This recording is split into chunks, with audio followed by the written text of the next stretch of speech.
Hello my dear students, welcome to today's class where we will explore the green world of mulberry cultivation.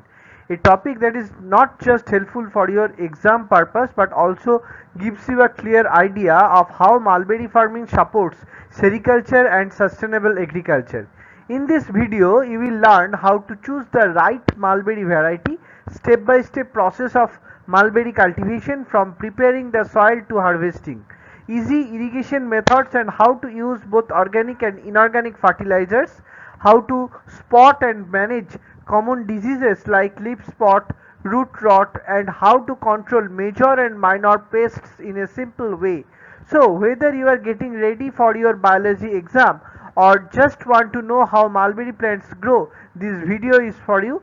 Grab your notebook and let's begin this learning journey together. Mulberry cultivation begins with the careful selection of variety based on climate and intended use, that is either fruit or foliage.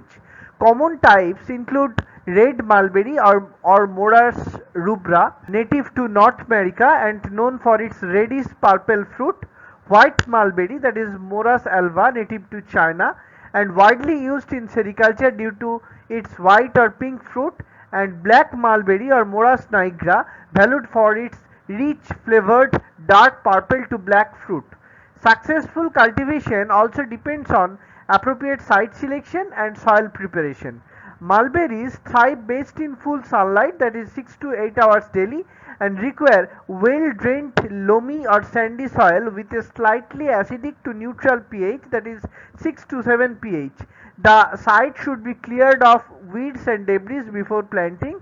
Soil testing is very much essential to determine nutrient needs, and organic matter like compost should be added to enhance fertility and structure, ensuring a healthy environment for plant growth. Plant mulberry trees in late winter or early spring, spacing them 15 to 20 feet apart or 6 to 10 feet for hedge grows. Dig hole twice the size of the root ball. Plant at soil level. Water well and mulch. Water regularly, keeping soil moist but not soggy. Drip irrigation works the best.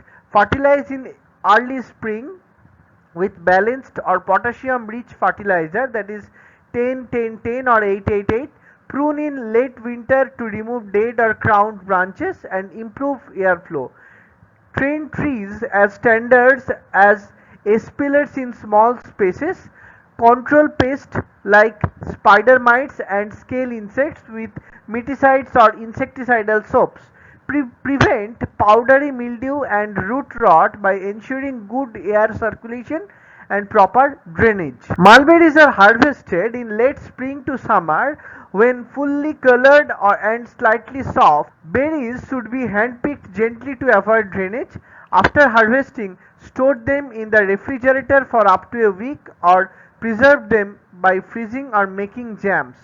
Post-harvest care includes cleaning up fallen fruits and replenish mulch to retain moisture and reduce weed growth.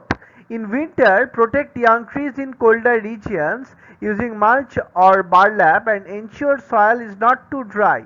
Although most mulberry varieties are self-pollinating, planting multiple trees can enhance fruit yield. Additionally, mulberry trees offer environmental benefits by supporting wildlife, enriching soil, and fitting well into agroforestry system. Following these practices ensures healthy mulberry cultivation and a rewarding harvest. Mulberry trees need consistent moisture during active growth, that is in spring and in summer, with reduced watering in cooler seasons. Mature trees can tolerate light drought. Common irrigation methods include drip irrigation, efficient, targets root zone and reduces evaporation. Soaker hoses, easy to set up, ensures even watering. Sprinklers cover large areas, useful in frost protection. And flood or basin irrigation, which is simple and used in groups but less water efficient. Choosing the right method depends on plantation size, climate, and water availability. Fertilizer application involves using both inorganic and organic fertilizers to ensure healthy plant growth. Inorganic fertilizers include types like balanced 10-10-10, high nitrogen 20-10-10 and high potassium 8-8-8 blends. These are best applied in spring before new growth and again mid-season if growth is insufficient. They can be applied by broadcasting around the tree base or incorporating into the topsoil before watering. Organic fertilizers such as compost, manure, bone meal and vermicompost are also effective. Vermicomposting uses earthworms to convert organic waste into nutrient-rich compost, improving soil structure, microbial activity and nutrient balance. Organic fertilizers should be applied in spring and autumn either by top dressing, spreading over the soil or incorporating into the topsoil to enhance nutrient availability. Mulberry plants are basically vulnerable to various diseases and pests that can significantly affect leaf yield and quality. Common diseases include powdery mildew, leaf spot, root rot caused by fungi, bacterial blight, and viral infections like mulberry mosaic. Integrated disease management involves regular field monitoring, maintaining proper plant spacing for ventilation, and removing diseased plant parts. Chemical control using suitable fungicides and bactericides may be employed as needed, but must be applied at the correct stage and dosage. The use of disease-resistant mulberry varieties and crop rotation also helps in reducing disease incidence. In pest management, biological control plays a key role. Natural enemies such as Trichogramma chilonis, which is egg parasitoid, and Chrysoprella carni, which is green lacewing, are effective against mulberry pests like mealybugs, thrips, and leaf rollers. In addition, entomopathogenic fungi like Bovia bassiana and Metarhizium anisopili serve as eco-friendly biocontrol agents, sucking and chewing insects. Combining cultural practices, organic inputs like neem-based spray, and biocontrol agents offer a sustainable approach to managing disease and pest in mulberry cultivation. Mulberry plants are affected by several leaf and root diseases.